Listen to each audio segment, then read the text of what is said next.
Hello, everyone. I'm Dijon. And I'm Aiara. Welcome to the Cast, the podcast about the art of storytelling and how it's used across different mediums. Make sure that you like, comment, and subscribe if you want to see our channel grow, and to click the notification bell so that you're notified when we post.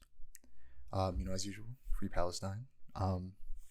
It's always wild to see people trying to defend the murder of children. It's wild.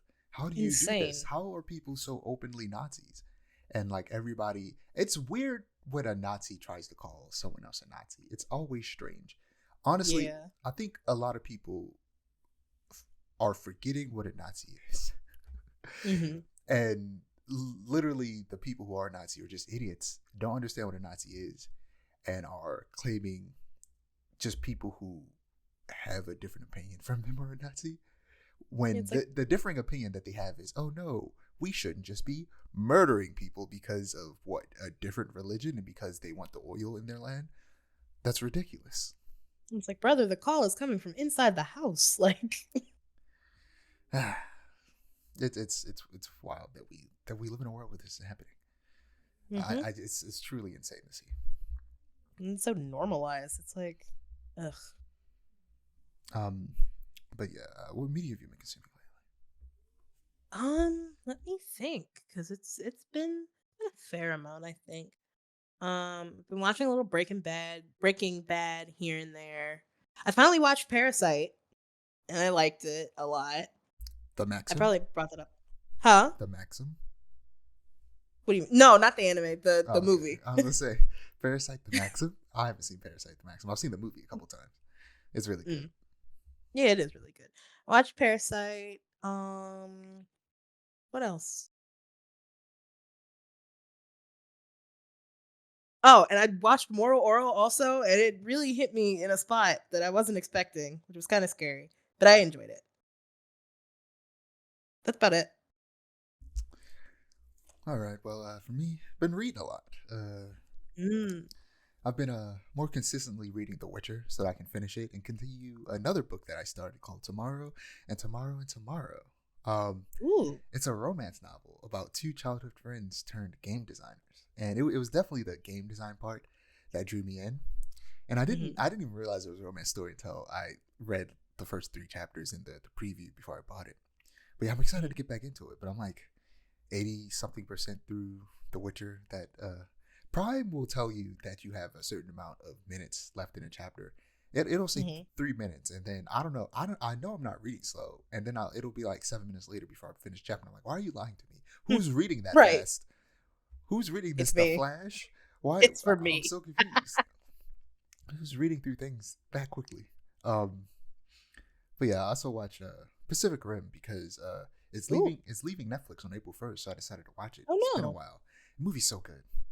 Pacific Rim's so good. I hear the second one's not that good. I don't know. I might check it out someday. Apparently, the criticism is that it kind of goes the route of the Transformers movies after the first Transformers, which the first Transformers movie is really good. And then every movie after that kind of just goes into this weird state of just military propaganda and just shallow story and action. They're fun movies, but they're not like particularly good like the first one was. And apparently it's the same thing with Pacific Rim. But I think I want more Pacific Rim, man. I just want more giant robots fighting giant monsters. I need more mech and kaiju movies. I need more live action mech movies. There are not a lot of live action mech movies for some reason. There really isn't. I just need more giant robots. I was going to say, it's the human need to engage with giant robot content. Like, I was thinking about your Transformers movies after that, and I'm like, man, why don't they just make a Transformers movie that takes place on Cybertron? I don't care about these humans. I just want to watch giant robots fight. I was watching one of the fight scenes from the second Transformers movie where Optimus was just putting hands on Starscream, Megatron, and some other random Decepticon by himself. Optimus Prime is that guy. He just be putting hands on anybody and everybody any chance he gets. Shout out to Optimus rated Prime. E for everyone. He's real for that. But yeah, I need some more. I need some good Transformers in my life. I know I bought the first issue of. I think for some reason it was free, and I don't know why. I don't know if it was just like them trying to get people to read it. But the first issue of the most recent Transformers comic book by I think Boom Studios was free, and I need to read that.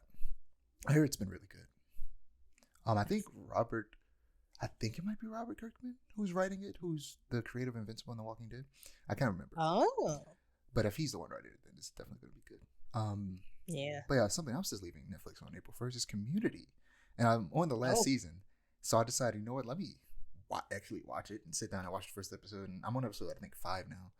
And yeah, they introduced a new character played by a famous actress whose name I can't remember at the moment. But he's a very fun character. But yeah, Community's good. It's my favorite sitcom. I need to finish. I don't think I've ever seen the final season, so yeah, I need to finish it up before next month. Still watching Shogun. It continues to be an excellent kind of Game of Thrones like political drama, but set in Sengoku era Japan. It's real fun. Ooh. I watched Batman and Mr. Freeze, Subzero.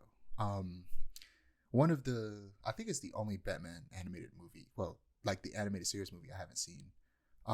There's like a crossover between Batman and MCU Superman animated series. I haven't seen that one either. But in the last Mr. Freeze episode, he was stranded. He stranded himself and his cryogenically frozen wife in the ocean. And it's revealed at the beginning of this movie that he's been living peacefully in either the Arctic or the Antarctic. They never specify which one. But after a submarine ruptures his wife's pod, he goes back to Gotham and goes back to his villainous ways, hunting down the only scientist who could help him cure her and help find him a matching organ donor who he does not plan on asking them if he could use their organs. He just wants to save his wife. But yeah, this show redefined Mr. Freeze. Mr. Freeze before this was a joke character. Like people, he was treated as a joke. I was reading Animal Man, and at the very end of the Animal Man, they do this. Animal Man is a very like fourth wall breaking comic written by Grant Morrison, and this was in the 80s, so this was before Batman the Animated Series. Right. And at the very end, he goes to this space where obscure characters go, and Mr. Freeze was there. Because before 1991 or 2, I think he was he was an obscure and joke like a gag character. It's always weird to think of characters like that as gag characters. Like for example, I'm not gonna pretend like I knew who the Spot was before I watched the last Spider-Verse movie, but when you look at the Spot and what he can do, and when I watched the video of someone like going through all of his very few comic book appearances. You look at it and go, how did anyone let this character become a joke? Mr. Freeze is more understandable because he's just a guy with a gun that shoots ice. But the Spot was one of the very first, if not the first character to have the power where you make a portal and stick your hand through it and it like comes out another portal somewhere else. He was one of the first characters to have that power, which is really cool. And the first issue of Spider-Man he shows up in is cool as hell. And he just beats up Spider-Man because Spider-Man doesn't know how to deal with that power. And at one point he was like brainwashed and became an assassin, and he was using those extremely powerful abilities to just murder people. It was scary, and apparently he's died several times, but like writers forget that he's dead and bring him back. So like in the story, it's like I don't know if this is like a theory from fans or if it's like explained in the comics. Like I said, I'm not gonna pretend like I knew who he was before the movie. I'm only learning about him retroactively, and apparently maybe like the dimension he goes to using his spots low-key might make him immortal. Like the Spot is a character that I can't forgive people for whoever made him a joke one day, because what about that character seems like he should be a joke? I don't understand how he got there. He's so cool, right? But I'm glad he's in the zeitgeist now. I hope he shows up in the Spider-Man game. He would be a fun boss fight. Sure. But yeah, Delicious in Dungeon. Yes. You say you caught up with the manga, right? I'm mostly caught up. I haven't finished it, but I'm mostly caught up. Okay, so you're definitely I'm past where the anime is. Yeah. So the last episode ended with the party defeating the dragon and discovering Fallon's staff and bones that may potentially be Fallon, but I low-key spoiled myself because I saw a tweet saying that this is where the real dungeon meshi begins. Yeah. And I was like, wait, are you telling me she's actually dead? And then I went to the comments and people basically told me that, yeah, she's dead, but she might come back later. And I'm like, you know what? Let me stop looking before I completely spoil myself. But at this point, I'm like, okay, she did, but she might come back later. Maybe. I don't know. Don't tell me. But I'm like, damn, y'all really just going to have this lighthearted show about making food in the dungeon just turn dark like this? That's crazy. Oh, no, it gets super dark. That's crazy. Why would you do this? It's a little diabolical. I was expecting some like slice of life. Doubly so because it like gets Full Metal Alchemist level dark, and then it's juxtaposed by like Senshi making croquettes or something like the next page. It's insane. That man, he has to have been through some things in his life. Why is he like this? That's what I'm saying. But anyway, also still watching X-Men series. Previously on X-Men, I watched the Apocalypse and Archangel episode. It was really fun. I got 3 episodes left in the first season. What is it? X-Men 97 comes out in a couple weeks. The 20th, I think. Which today is the 18th, so a couple days. Yay! They completely dropped the ball by not having it released on Saturday mornings. No, for real. I don't understand why they didn't do that. It should have been 9 a.m. on Saturday. Why did they think that Wednesday was a good day? Fumbled the bag. But yeah, moving on to animation. Well, I guess we technically kind of were already in animation. But this is why I put anime. I rearranged my consuming list to put animation to be the last thing I talk about, so that if I start talking about something for too long, I could just edit it into the animation segment. Makes sense. And it's a good segue as well. But I sent you the latest trailer for Ultraman Rising, which looks really cool. It does. The art style looks really fun, and I didn't notice it the first time in the first trailer, but I was listening. I was like, oh, that's Sean Shamel. That's Goku. That's Goku's voice actor, because he just kept talking. I was like, oh, that's Goku. Oh, guy. But I also sent you a trailer for The Wild Robot, which is basically Bastion from Overwatch, the movie. It's like if you took his animated short and made it an entire film. But I guess technically that's kind of what the Iron Giant already did even before that short, which I haven't seen the Iron Giant. I also haven't. I have to watch that one day. But yeah, what were you saying? I'm saying I haven't seen it either. Oh, so. No, you were about to say something. Same boat. Was I? I forgot that quickly. But yeah, DreamWorks is really embracing that Puss in Boots Last Wish art style, which uses 3D models with 2D textures and effects that Spider-Verse popularized. And like, I gotta wonder, like, was there some like expo or convention, animation convention that happened where all these animators were there and got the memo that they should start switching to that art style? Because a lot of these movies, based on the time that they came out, like Arcane and Spider-Verse and Puss in Boots, you can tell that you can't necessarily just say that Spider-Verse inspired them, because Arcane was in the works like way before Spider-Verse even came out. So it's like, who decided that this should happen? Like, how did randomly they all come to the conclusion that they should start using this art style? But Batman Caped Crusader, there were some leaks of images from the show. I'm gonna send them to you. Okay. And we got some screenshots directly from the show. Interesting. Very badly cropped. And excuse me. We got some character sheets. And I'm gonna be real with you. Mm-hmm. Some of these designs are ass. I'm not gonna hold you. I'm not a fan. I'm not a fan of the Harley Quinn design. Two-Face is terrible. The IMO. Two-Face is definitely crazy. Clayface is kind of fun because they're going for the original Clayface who didn't have powers are out. Gentleman Ghost looks fine. Renee Montoya looks fine. I like the Catwoman. Some people don't like this Catwoman design. It's her original design from the comics, like when she first appeared. I was about to say. I like it personally. I like when she wears purple. And on my period, that's just what he looks like. He just has a swirl on his face. But Harley Quinn, especially in Two-Face, and Natalia Knight is just, her face is so boring that it's wild. Especially when you look at Catwoman Renee Montoya's face, her face is just flat and boring, and it's like, what is this face? And I feel like the Harley Quinn design could have gone much better if they stuck with her original colors. Yeah, why isn't it red? Why is it gold? It's like I mess really heavily with like the more like leaning into the Harlequin part like a lot more. Yes. But the color scheme is just, it's terrible. Why did they go gold? It's such an odd choice. Because the design sticks out not in a good way. But I want this show to be good. I hope it's good. I like Batman. Yeah. But Ed Brubaker, who's a famous comic book writer, is writing on season 1. I think he's the showrunner of season 1 actually, but he apparently won't be returning for season 2. Interesting. Greg Rucka wrote episode 2, which will also introduce Renee Montoya, which leads me to believe that we're probably going to get Renee Montoya as the question in this show. So Renee Montoya was created for Batman the Animated Series, just like Harley, and eventually made her way into the comics. And she goes through an incredible arc where she becomes disillusioned with the GCPD and becomes a vigilante called The Question, taking up the mantle after Vic Sage, which I'm currently reading, The Question comics from the 80s. And yeah, I'm real excited to see that. Or if it happens, I hope it does. Because Greg Rucka wrote, well, he just loves Renee Montoya. And he's written Question comics with her and a bunch of other comics with her. He also wrote, Batwoman in like 2009, which redefined the character of Batwoman. Right. And made her the modern version that we know her as today. And yeah, I'm just excited for that. I like Greg Rucka. He's a great writer.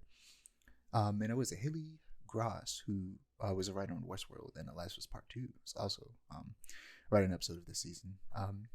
It takes place in a classical 1940s inspired Gotham. And Brubacher describes the series as a show that Bruce Timm always wanted to make, but the higher ups didn't allow him to, which that could mean both good and bad things. Yeah. Because Bruce Timm could be kind of weird. People are a little bit too hard on him, though. The stuff with Barbara and Batman was weird. I think it was only weird because of the age of the character. I think that if he did it where like Barbara was the same age as Batman, it wouldn't be as weird. But because she's literally the same age as Dick Grayson, and she's the daughter of his basically best friend, Commissioner Gordon, it means that he knew her when she was a child. Yeah, that's like... And she dated his son. Ugh. And then he ended up sleeping with her. That's weird, Yikes. Bruce Timm. That's really weird. You could have just made her the same age as him. And what else? There was something else. Oh, the place where I think people are too hard on him is that like he draws pinups, and it's like, okay, so right. That's not that deep. Like him drawing pinups of these characters is completely fine, because he doesn't like constantly sexualize them in the show. Like women aren't like really super constantly sexualized in Batman series. They're definitely drawn more attractive than the men are a lot of the time. But that's just comics. But like that's just how comics are. It's not like egregious in the show. But yeah, that's all I got for that. Actually, I'm gonna save that for later. I'm gonna go straight to Invincible. Invincible's back. Episode 5 there. To no fanfare whatsoever, because Amazon isn't advertising it. This shines a light on one of the inherent flaws in the way streaming services handle the production of series. Because these are irregular release patterns just hurt audience excitement and retention. Mm-hmm. Like look at what happened with JoJo's Bizarre Adventure Stone Ocean. A lot of people, including myself, still haven't watched part 2 of that season. Not because we didn't like it, but because we either forgot about it or lost interest in the time it took for it to come back. Like they got to start taking cues from like television, like from cable. Right. Like you got to have a proper schedule, and like also like push things back if you need to, if it means you release everything at once. When something like back when seasons were 26 episodes, a break in between wasn't that deep because that means we got 13 episodes each. But when you got 4 episodes and then take like 2-3 months break and then get another 4 episodes, that's insane. Yeah. For only 8 episodes, that's ridiculous. But this episode was good because the show itself is just really good. Can you hear the wind in the background? I can't. No. Okay, that's good because I'm like it's real loud, and I hope the mic doesn't pick it up. But yeah, episode was great because it was just a good show, and a character dies in episode 5 in a way that's so much worse than they died in the comics. It was disturbing. This is the first time I've been so disgusted by the violence in this show. The violence in this show is usually just cartoony and it's gory and bloody, but it's not that bad. But this time, it was just horrifying. I was just like, why would you do this? Why didn't you just do it the way it was done in the comics? This was unnecessary. This will haunt my dreams. Why would you do this? It was wild. This show is insane, but it's still not as bad as The Boys for me in terms of violence. Yeah, because it's still very much a comic book show, and unlike The Boys, where The Boys is just too grounded for my taste, and it disturbs me. But I'm gonna do this in an animation segment instead of a live action because of Ruby, but Rooster Teeth is gone. Dang. And I'm deeply saddened by this news. Every week, like clockwork, I listen to the Rooster Teeth podcast. Goddammit. And this is just another tax write-off by David Zaslav and WBD, Because for those you don't know, they were owned by AT&T, and I think AT&T sold them to WB. And yeah, the staff were made aware of this fact the exact same time as everyone else in the world. So this was a complete surprise for everyone. There are a lot of like really strong individual brands under Rooster Teeth that I'm confident will find new life on YouTube, either under new names or having, been able to keep their brand.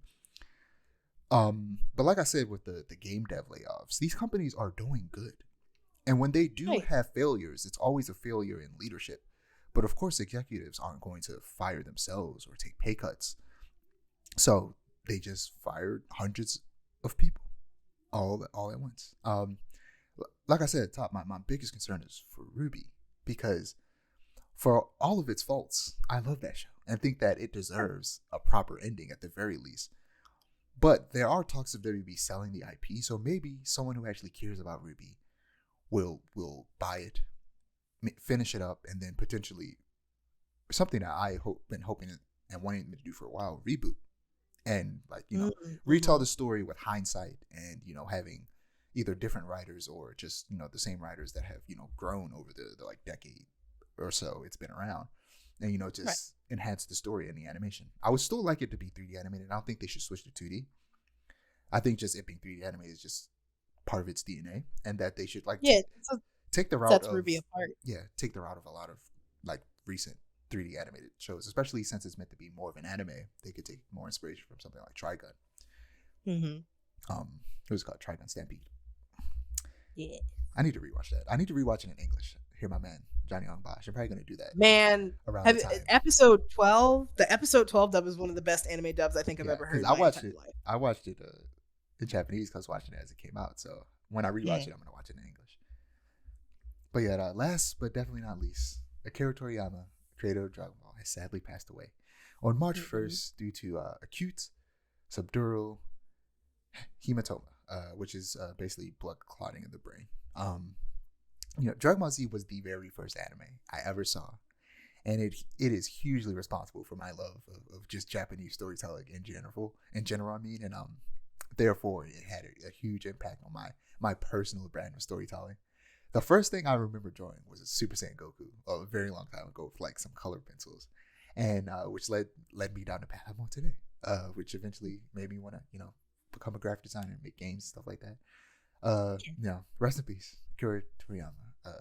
He's also a big part of the reason why Bleach went into serialization, motivating Kubo after his first series was canceled and his initial pitches for Bleach were turned down.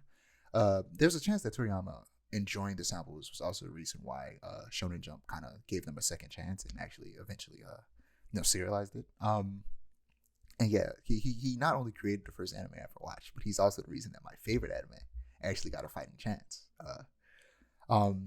He created a manga called Sandland that's being adapted into an open world mech game that's coming out sometime soon. That looks interesting. And one of the last projects he worked on is Dragon Ball Daima, where due to a conspiracy, Goku and his friends are turned small. In order to fix things, they'll need to head off to a new world. It's a grand adventure with intense action in an unknown, mysterious world. Since Goku has to make up for his petite size, he uses his power bowl to fight. Something that we haven't seen in a long time. Akira Toriyama specifically says, I came up with the story and settings, as well as a lot of the designs. I'm actually putting a lot more into this than usual. Things will unfold that close in on the mysteries of the Dragon Ball world. Hope you all enjoy these different from usual battles that are cute and powerful. Akira Toriyama.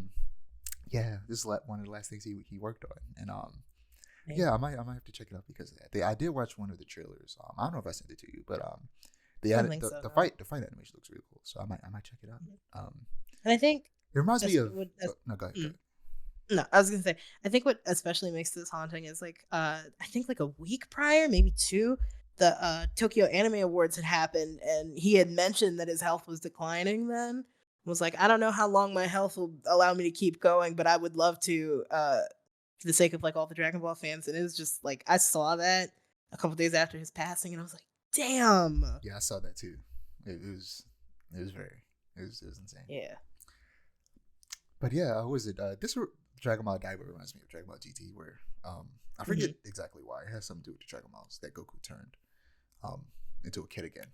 And A lot of people don't like Dragon Ball GT. I enjoy it. It's not like I love the Dragon best, Ball but GT. Dragon Ball GT is fun. And the first opening for Dragon Ball GT is my second favorite Dragon Ball opening, just after Dragon Soul from Dragon Ball Z Kai.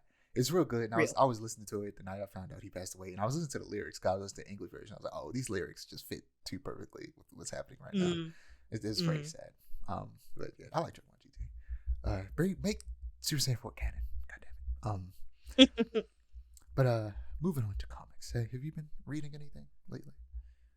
Not besides Dungeon Mesh. Okay. So Amazon's Attack.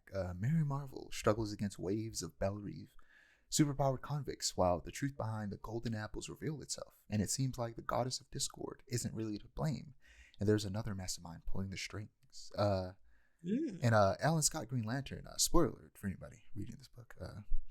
I don't remember what issue this is. I think it's issue 4. So spoiler alert for issue 4. Alan Scott discovers that the mysterious Red Lantern that's been killing his friends is his thought to be dead boyfriend, Johnny Ladd, who is really a Russian spy using Alan to find the Red Flame. He claims that he was never truly in love with Alan, and he has a wife and kid, but it's very clear that he's just in denial of his sexuality.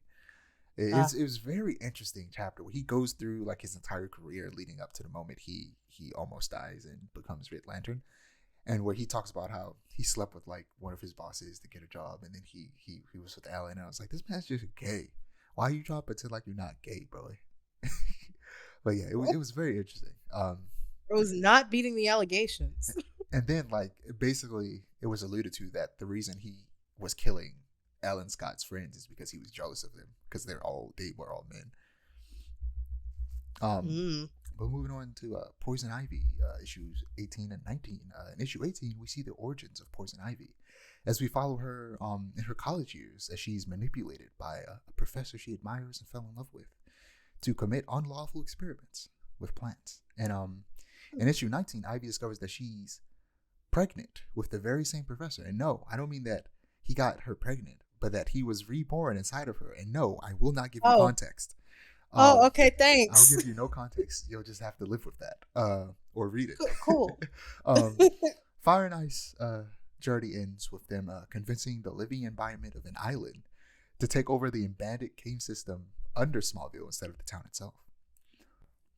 In Birds of Prey, the arc ends with Black Canary's sister Sin coming to a compromise with Megara, who's trying to take over her body and allowing Meg to stay as long as Sin can stay in control. In the last Flash issue I read, the Flash's son discovers that he has more power than he thinks when he unlocks the ability to teleport to any Speed Force user that he wants. And then lastly, in Green Arrow and his son, Green Arrow, trick a villain into thinking Green Arrow is dead by having Green Arrow hunt for Green Arrow's killer, who is actually Green Arrow in disguise. No context will be given. Okay. I'm about to just start confusing you. Just say a bunch of stuff. No, but Green Arrow, Oliver Queen, his son, Connor Hawke, is also Green Arrow. they both just hold the mantle of Green Arrow. And I was gonna say that bit makes sense. It's the everything else that I'm confused. So Onomatopoeia was actually the person that supposedly killed him, who shows up in the upcoming Batman cartoon, which is weird because Onomatopoeia has outside of comics has been in everything but Green Arrow stuff. Onomatopoeia did not show up in the Arrow show. All the villains in the Arrow show were either Batman villains or like Teen Titans villains. But one of the Green Arrow's few but popular villains, Onomatopoeia, has only showed up in Batman stuff. It's so weird how they just trade villains like that. But yeah, moving on to TV and film. Fallout. I sent you a trailer for that. It looks good. You did. It looks really good. I'm excited to watch it on April 11th. Ella Purnell, who's the voice of Jinx in Arcane, is playing Jean, a naive vault dweller who's entering a harsher world than she's ever experienced for the first time. And it looks real fun. I'm excited to watch this. The Crow. So there's a remake of The Crow coming out. And to me, it looks kind of cool. But hardcore fans don't like it. It's definitely very edgy, but so is the original. But I think that the premise of a man who can't die until he gets revenge is cool. And I haven't seen the original in years, so I might have to rewatch that soon. Have you ever seen The Crow? Brandon Lee, Bruce Lee's son. I haven't, no, but I've heard of it. And I've Yeah. heard a lot of good things about it. I've seen it in a while.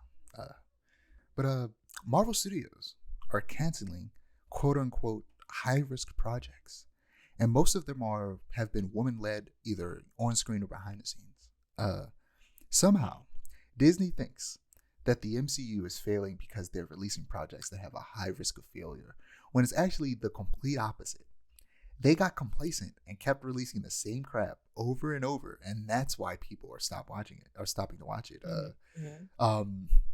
10 years ago, if they made a movie that didn't do as well as they would have liked, like The Eternals, they would have just made another one and tried to do better next time. But now they don't have the patience and just want all the money now. Just like Rome, the MCU was not built in a day. It took them 10 years. It took them a decade of worth of movies to get to the $1 billion blockbusters like Infinity War and Endgame.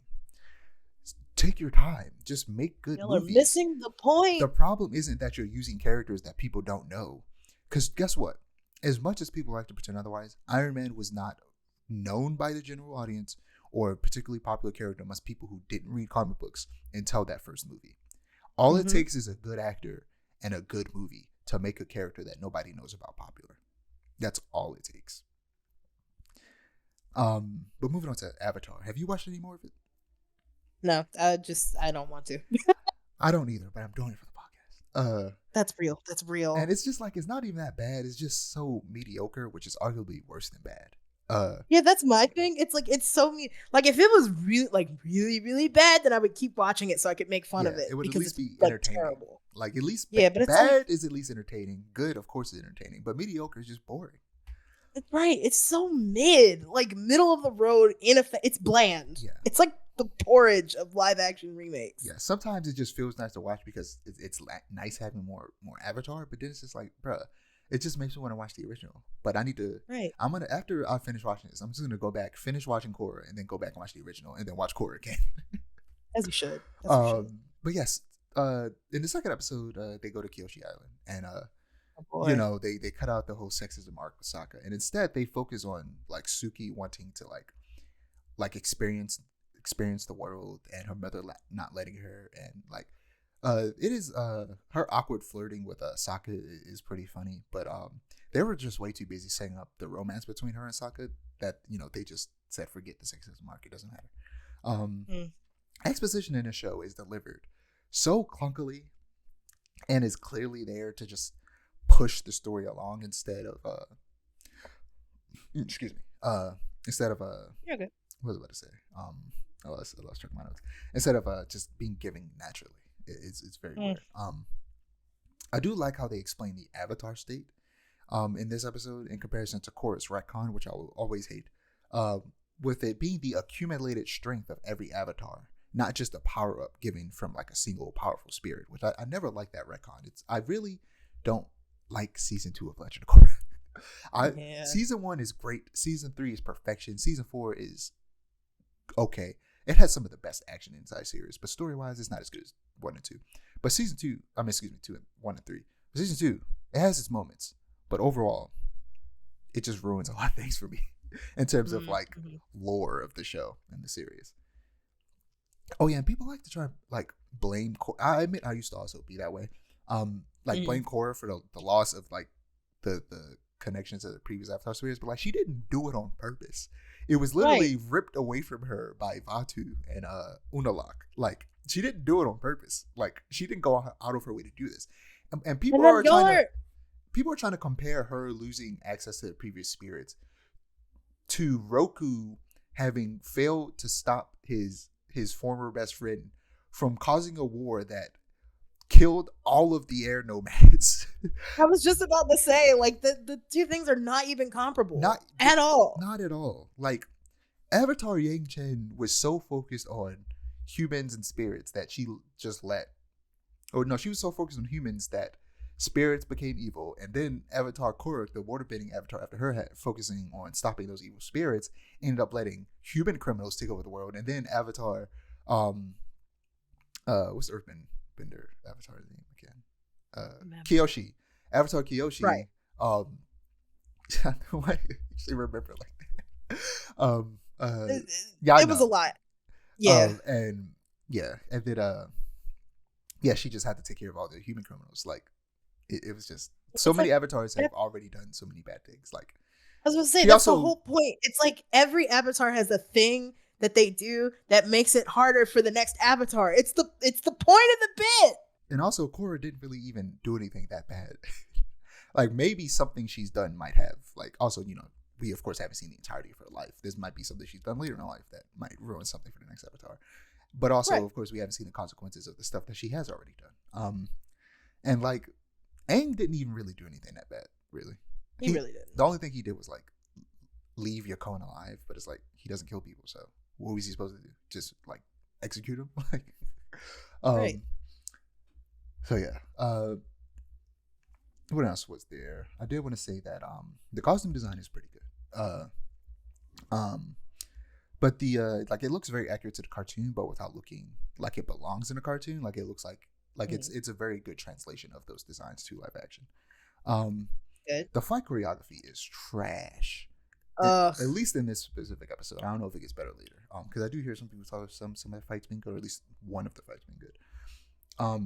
And it just exemplifies even further how they completely missed how entrenched in martial arts bending is, despite how much more easily they could have conveyed that through live action. Like, hand-to-hand combat works so well in live action, even more than animation. It's one of the few things you can genuinely say can be done better in live action. And they refuse to even do that one thing good. Like I said last time, the best way to do a live action adaptation is to actively do things different, with like by adding further context to certain situations and characters and their arcs that make it feel fresh and new without completely changing the story. Whereas this show is just not only retreading the same ground, but doing it worse and removing important things rather than adding things. They're taking away things, and that sucks. But moving on, I went to the movies on Saturday and saw Love Lies Bleeding. And it's even crazier than I expected. So the synopsis: Lou, played by Kristen Stewart, is a reclusive gym manager who falls hard for Jackie, played by Katie Amber Bryan, an ambitious bodybuilder who's headed to Las Vegas to pursue her dreams. Their love soon leads to violence as they get pulled deep into the web of Lou's criminal family. This movie is steeped in those lesbian metaphors used in fiction that we always talk about, and it's very intense. I couldn't recommend it more, but I warn you, it is more violent than you would expect. But those moments are brief and few. It's really good. And it's like everyone's like, I've seen a lot of complaining about it on Twitter because they're like, male gaze, the male gaze. No, from what I've been hearing, that's wild. Alongside, it's like this is lesbianism made for lesbians. It's literally made by a woman. It's silly. It's made by a Discourse woman, is silly. starring woman, and I don't know if the director is like bisexual or lesbian, but she probably is. I was about to say. I know Kristen Stewart is either bisexual or lesbian. Like what are they talking about? And I think the other actresses as well. Like, it's insane. I watched the movie. Nothing about it feels like the male gaze. Also, it's like there's like what 2 sex scenes, and Kristen Stewart, I actually was watching an interview with Kristen Stewart talking about like how they wanted to shoot it and make it like realistic instead of having it being like an idealized version of sex like most sex scenes are. And it's like, yeah, there's like 2 sex scenes. Right. And there is no male gaze anywhere in them. There's a butch lesbian in it. Like that eliminates the male gaze completely already from the jump. Well, not mine. I know, but what I'm saying is like when you think of like lesbianism in regards to the male gaze, like it's always femme for femme. It's always two conventionally attractive white women. It's like there's signs. Yeah, exactly. It's a very good movie, and it's funny because you can't tell if the metaphors are metaphors or if there's actually some mystical stuff happening. It's very interesting. I think that's my favorite kind of lesbian metaphor, where it's like, is it actually? Yeah, it's I don't know. It's a good movie. I'll never tell. But last but not least, in video games, Dune. So I rewatched part 1, and I remembered being kind of disappointed when I watched it the first time. I thought it was okay, but not as great as it like everyone was saying it was, but I really enjoyed it when I watched it second time around, the day before I went to go see part 2. Maybe it's because I have the context of having seen it once, so it's a little less confusing. But I'm glad I rewatched it beforehand because it not only refreshed me on the story, but made me excited for the second part right before I went to go see it. And Lady Jessica, Paul Atreides' mother, played by Rebecca Ferguson, repeatedly says fear is a mind killer and goes through a whole like spiel to calm herself down. And it's a phrase, it's a phrase I've heard before. So I looked it up, and it comes directly from Dune. Frank Herbert created the phrase "fear is the mind killer," which is like I hear that in a lot of different things all the time. I didn't know it came from Dune. That's really cool. But yeah, I haven't been this immersed in a movie in a really long time, specifically in the theater. I forgot I was in a movie theater, and it felt like I was just in there by myself watching this movie, despite the fact that it was packed because it was Dune. And like the visuals, of course, are just as beautiful as they were in the first film. You know, it all takes place on Arrakis. There are some parts that take place on like the Harkonnen homeworld. And the soundtrack, while subtle, by Hans Zimmer, of course, serves the movie perfectly. But it's very subtle, just like the first one. That main motif of that lady scream singing is it's low key. It's become a meme. It's funny, but it works. It gets the job done. It does. But yeah, part 2 finished the first book. You said did you read the entirety of the first book? I'm like real close to the end. Oh, okay. Well, I won't spoil it. But all I'm gonna say is Paulo and his Eren Yeager stuff, man. Just almost that man is Eren Yeager, basically. Stilgar is so funny, bro. Javier Bardem delivers his lines in such a funny way, and I can't tell if he's doing it on purpose. It's so funny, and I now find myself randomly going Lisano Akai because it's just so funny. It's so funny. And, oh my god, I can't remember. Oh, I gotta find it. I'm about to open Twitter right now. I saw somebody use that GIF in the most perfect way possible. I kept seeing people use it, and this was like utter perfection. I just found it. I gotta find what it's in reference to. Oh, I see. So in the latest episode of Invincible, a character dies. And this person essentially predicts what's gonna happen in the future of the show. But they've never read the comic, but they just predicted something that happened, and then a person put the meme of Stilgar saying Lisan Akai real fast, and it was just real funny. Oh my bad. It's Stilgar's funny. He's funny for no reason. But moving on to video games. TMNT Mutants Unleashed is a 3D brawler platformer that picks up after the events of Mutant Mayhem.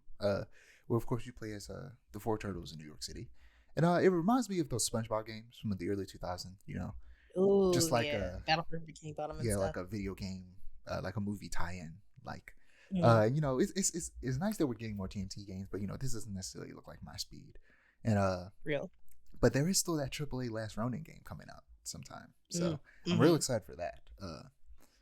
So I randomly came across a gameplay trailer for this game called Children of the Sun, where you play as a sniper that can only use one bullet to kill a group of people, but you can redirect the bullet every time you kill someone, and it looks really cool. It's basically like a puzzle shooter. It's really cool. Yeah, I watched the trailer for that. It looks really neat. It looks neat. But it's only on PC. It's unfortunate for me.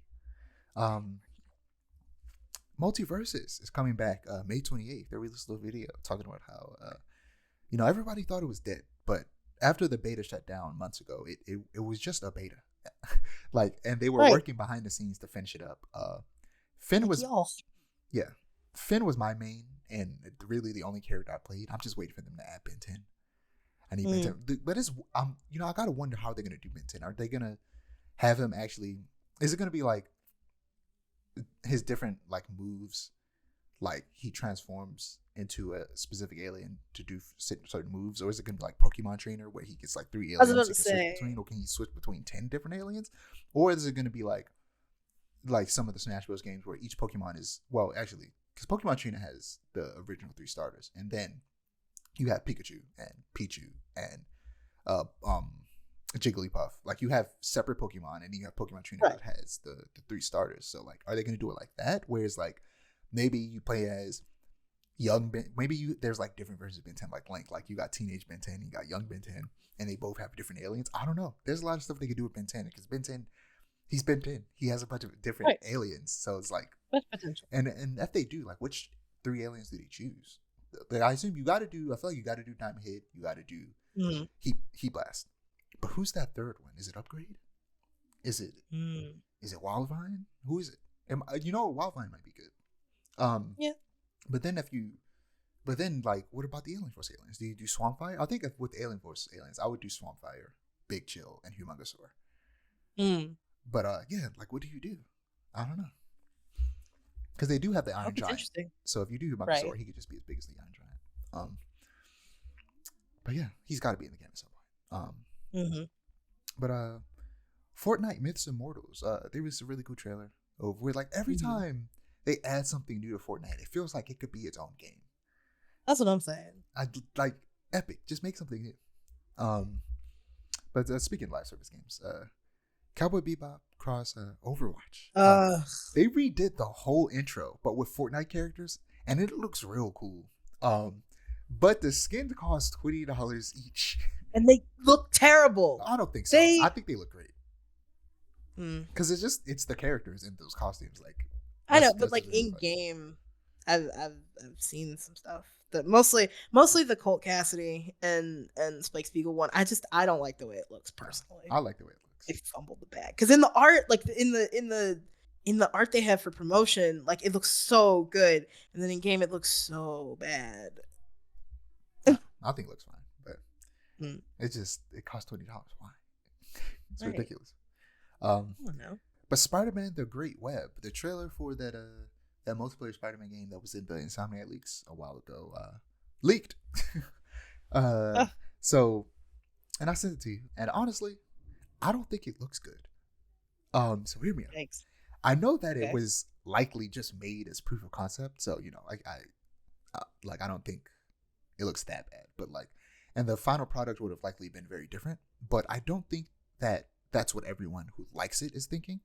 I think they're thinking that they, still enjoy a Spider-Man multiplayer game that's just like the one shown in the leaked trailer, which is just, it takes all the mechanics of the recent games and tries to translate it to multiplayer. And I just don't think that would work. And it's likely why it was canceled or wasn't went through. Right. But I do think a multiplayer Spider-Man game could work. And honestly, it's probably inevitable with the popularity of both Spider-Verse and live service games. I think to make it work, you would have to have the minute-to-minute combat be hitbox based, meaning that enemies have an area around them that if an attack enters it, they take damage, rather than the way it is in the Spider-Man like Arkham games, where essentially you magnetically are pulled towards an enemy or an enemy is pulled towards you and you hit them. That just wouldn't work when you have multiple people fighting like the same enemy. Because otherwise, players would just get in the way of each other, and people would want to be able to create their own Spider-Persona instead of playing as existing Spider people like it's shown in the trailer. Because that's just the thing that people like to do. And if you're going to make a Spider-Verse game, people are going to want to make their own Spider-Person. And I think the traversal for the most part could stay the same, with maybe adding some moves where was it Spider-Man, the last MCU Spider-Man movie, I forget what it's called, No Way Home? Was that what? I think, No Way Home. Yeah, and because they all got home in it. Homecoming was first and the second one was Far From Home. Yeah, it's No Way Home. Where all the Spider-Men are swinging around in it and they grab each other and throw each other around. You could add something like that. That would be really cool. And honestly, this would be a good opportunity to make a Spider-Man game with a more unique and stylized art style instead of the hyper-realistic hyper-realism of the Insomniac games. So I think the idea has legs, but it needs more time in the oven and potentially a completely different dev team, because I would prefer Insomniac to stick to single player games, if I'm being honest. So yeah, I don't think that trailer in particular, I don't think it looks good. I truly don't. I didn't see that trailer and go, yes, that. I want that specifically. I really didn't. I get why some people see that and go why didn't they just make this? This looks cool. Why is PlayStation allergic to multiplayer games? Which is a weird thing to say when their last big event was just showing off multiplayer games and nobody liked it. I was about to say.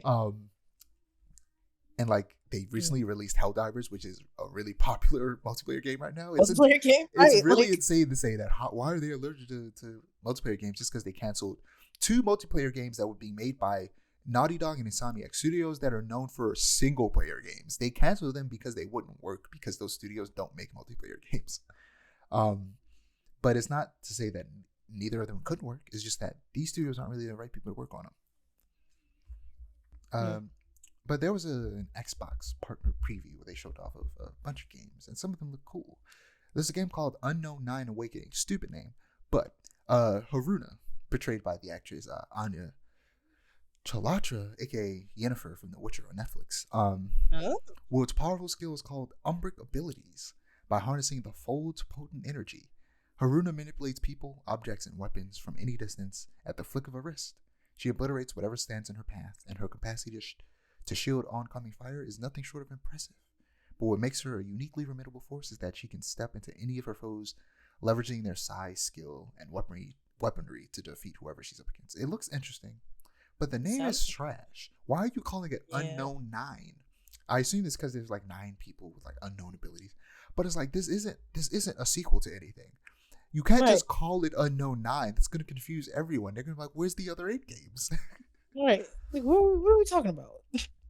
But the one that excited me the most of all of them was this game called Sleight of Hand. It was only a cinematic trailer. I sent it to you, but it looks so cool. It's by Riff Raff Games, and it was announced at the. Well, why do I have it saying that it announced at the Xbox partner preview like that? Why did I write it like that? But yeah, it has like Dishonored vibes. And the game is described as a hard-boiled third-person stealth action game of rain-slicked espionage action, where you infiltrate your old witch coven using a cursed deck of cards. So like I said, we only saw a cinematic, but we saw a teleport move that feels similar to the Blink from Dishonored and Deathloop, and the art style is kind of reminiscent of both of those as well. They also use the word stealth espionage action, which, if you don't know, is on the cover of every single Metal Gear game. Yep. So they are for sure taking inspiration from some popular stealth games. And hearing that it's in third person, I'm glad that they were, even though they didn't show us gameplay, they said out loud what type of gameplay it is. Because otherwise, I'd be concerned that this was some real-time strategy game. Because usually, the games will have the sickest trailers ever, and then it'll be the type of game that I do not care about. I get so mad when it's the dopest trailer, and then it's some mobile game. I'm like, what are you doing? What are you doing? But they were open and honest. It was like, no, this is a third-person stealth action game, and I'm real excited. Speaking of which, actually, I didn't mention it, but I finally, I don't know, did I mention it before? That I got what is it called? Splinter Cell in the mail.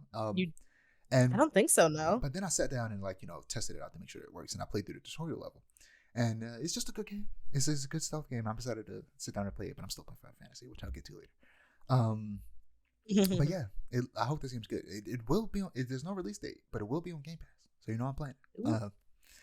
The Alters explore an emotional sci-fi game that features a unique blend of adventure, survival, and base building elements. Play as Jan Dulski, a simple worker who creates alternative versions of himself in a desperate attempt to escape from a planet where even sun rays can prove deadly. So it looks cool. I think I sent you the trailer where the character basically has a bunch of clothes of himself, where it's like him if he had a different life, like him if he stayed in college, him if his wife never got divorced and stuff like that. Is wild. And it's just all of them working together, and potentially they could kill each other, and there could be infighting and stuff like that. It looks really cool.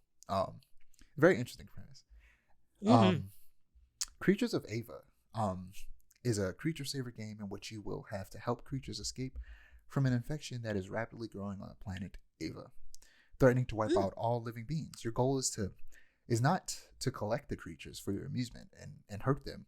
Your goal is to save them. That sounds like a diss at Pokemon for no reason. Using flute skills, Vic can communicate with these creatures and see what they see. They can also request their assistance to figure out puzzles that involve Ava's surroundings and the natural world. By imitating the sounds creatures make with your flute, you will be able to gain their trust and then connect to them and see through them. Connecting with creatures allows you to see from their point of view and control it to interact with different parts of your environment. You use the staff to absorb the infection while dodging the attacks of frenzied creatures. The result is you're simply cleansing the infected part of the enemy, which is not fatal for the creatures at all. They're making it very clear it's like a non-lethal or like a non-violent Pokemon, or it's not like a Power World either, where you murder them. They're making it very clear you collect creatures, but you're not collecting them for your amusement. You're helping them and having them help you. which is interesting. Why is Chucky in Roblox?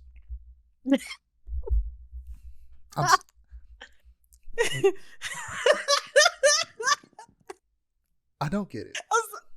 Sorry, it was such a non sequitur transition. There's no transition. I'm just confused. just straight up. I guess the same reason why they put Eminem in Fortnite. I don't know. That's wild. That's such a wild comparison. The same reason Eminem is in Fortnite. The same reason Lady Gaga is in Fortnite is the same reason. Yeah, is in Roblox. The kids nowadays are into horror. And it's true. Roblox is a children's game. It's like there's some game mode in Roblox that's like horror based, and now they got Chucky in it. And he's not like even in the Roblox art style. It's just Chucky. It's like just straight up Chucky. Yeah, it's like at first when I saw it, I was like, I saw Roblox in the title, and I was like, no, I must be going insane. I must have read it wrong. That clearly said Dead by Daylight, right? And then I saw it again. I was like, no, it's not Dead by Daylight. It's Roblox. Well, the children yearn to be scared, I guess. That's insane. But the first Berserker Kazan, I forget where we saw it before. It might have been another Xbox event, but it's set in the DNF universe. The first Berserker Kazan is a hardcore action role-playing game. The player will become Kazan, the greatest or the great general of the Pell Lost Empire, who overcomes death and sets out to reveal the incident that led to his downfall and seek revenge. Oh, I don't know why I can't read today. Seek vengeance on his enemies. It low-key looks like what a Berserk game could be like. The main character is just this big buff guy with a giant sword fighting people and monsters in a medieval fantasy world. I'm like, this could be a Berserk game. I need a good Souls-like inspired Berserk game. That would be really fun. Tales of Cancellations. Zao. We saw some more gameplay for this Afro-futuristic Metroidvania. Apparently there was a demo not too long ago. I'm not sure if it's still out. I need to check. If not, I'm mad that I missed it. Because I want to support this game and make sure that we get more Black games, and especially Afro-futuristic games. Right. It releases April 23rd. I low-key want an Afro-futuristic game that's like Cyberpunk. That would be really cool. Kunitsugami, Path of the Goddess, is a Capcom game. The story begins with the legendary Mount Kafuku, covered by an evil defilement, and the 12 masks, including their special powers, are stolen. Our protagonists must work together with Yoshiro, the maiden with divine powers, to purge and cleanse the villages of their defilement. The game combines exhilarating action with strategic elements of deciding which villages will join you on your journey to cleanse each village. It's basically kind of like Pikmin if it was a hack and slash. You collect people to help you out, and then you go out and you clear the path for the maiden. It's very interesting. There's way too much happening on screen at once that makes me lose interest because it's just sensory overload. But it is on Game Pass, so maybe. Maybe. Persona 3 episode Aegis, or Aegis, how you pronounce it? I pronounce it Aegis, but that's incorrect. It's Aegis. I don't care. I also say Aegis. After unraveling, I only just got introduced to the character in the game. Right. After unraveling the mysteries of the Dark Hour, fighting epic battles through Tartarus, and all the unforgettable events of Persona 3 that I haven't seen yet, the Seas members find themselves trapped in a never-ending March 31st. Your journey will take you through. That's where the game ends. Through the abyss of time, as you now play as Aegis, a human-like android that, with the power of Persona, undertake new challenges and uncover the cause of the strange fate and the truth of what happened on that day. It releases March 12th. Yes, the answer. Yeah. But yeah, I haven't finished the game because I'm playing Final Fantasy. So I hope it's good. Yeah. It sucks that it's a DLC that's $30 on top of Reload already costing $70, and I feel some kind of way about that. But yeah, I played on Game Pass, so I didn't pay anything. Real. Last but not least, Final Fantasy VII Rebirth, of course. There is a part of the game where you disguise yourself as a Shinra soldier, and you come across one of Shinra's Turks, which are basically their investigation unit. His name's Rude, and I think he's meant to be Japanese, but he looks like a light-skinned black dude. And he sounds like a black guy as well. So to me, he's a light-skinned black dude. And right. he walks into he wears shades and he has like a chin strap goatee, and like he just looks black. And he walks into a bar, right? And you follow him in there, and it turns out it's a bar for only bald people, and it is the funniest moment in the entire game where it's just a bunch of bald people, and they have this thing where they all squeak their head at the same time, and it's so funny. It makes no sense. And this character is like a no nonsense, like super like quiet and soft spoken guy, but he is just going and doing the most ridiculous thing ever. It's so funny. You gotta look it up. I promise you, it's hilarious. It makes no sense. Man, this game is really fun. There was a super emotional moment with Barrett that was real sad, real sad. I went to Disneyland in the game. It's not really Disneyland, but it was basically Disneyland. Right. You were like, damn, you were to Disneyland over the weekend? No. What's it? That's crazy. And I was on a date with Tifa. So who you going to date with is determined by essentially like throughout the game you earn like different points for like, I don't know, just hanging out with the party members. And I was afraid. I love her. I love Aerith, but I was afraid it would be Aerith when I wanted it to be Tifa. Right. But thank God it was with Tifa. And I gotta make sure. I'm not gonna like neglect Aerith. That's the thing though. I'm gonna just play the game naturally and let the game take me where it wants to take me. But I pray to God that I think there's gonna be a second date, and it better be Tifa again. I need Tifa in my life.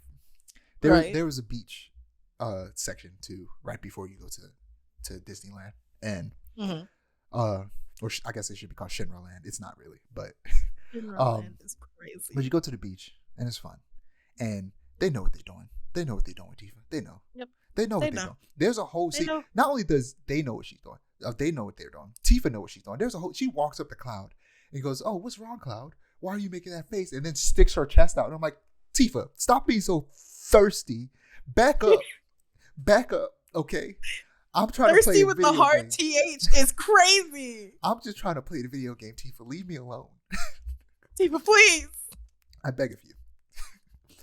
But yeah, there's Queen's Blood. Still so fun, that card game. I'm getting real good. I have a deck that's just perfection. And Square Enix said that they're gonna do some more with the game. And I don't know what exactly that means. Hopefully they like add a multiplayer component, make a separate game, like a mobile game. I'll pay real life money. I don't care. I'm gonna be that guy. Okay, real. I'm gonna feed the what is it called? The capitalistic machine that is microtransactions for this game.